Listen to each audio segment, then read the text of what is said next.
হযরত মাওলানা নজরুল ইসলাম কাসেমী এমন কোন আলেম না যাকে সবাই চেনে বিপ্লবী বলে বা সবসময় গরম কথা বলে সবার কলিজা আঘাত করে, এমন না।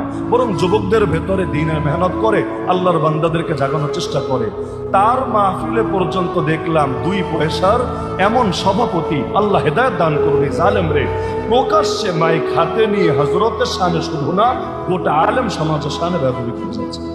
কিভাবে? মাইক হাতে নিয়ে বলছে হুজুররা কি করে, হুজুরদের কি অবদান আছে।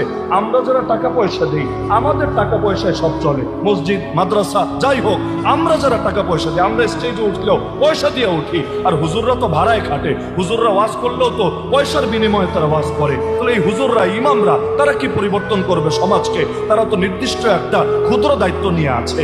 একজন আলেম, তাও পুরো দেশে পরিচিত আলেমকে পাশে বসিয়ে নির্দিষ্ট দলের কোনো ব্যক্তি যদি এই কথা বলে, তাহলে সেটাকে শুধু সেই আলেমকে অপমান করা হয় নাকি গোটা দেশের সর্বস্তরের আলেমকে অপমান করা হয়?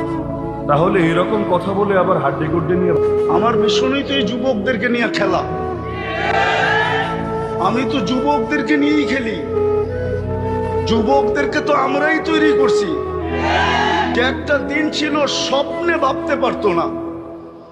স্বপ্নে যদি কেউ কাজ করা ভাবতো, যে উনি স্বপ্নে ভাবতেছে ঘুমের ভিতরে যে কাজ করা ফেলবে, তো উঠা দেখছে হ্যান্ডকাপ নিয়ে দাঁড়ায় আছে।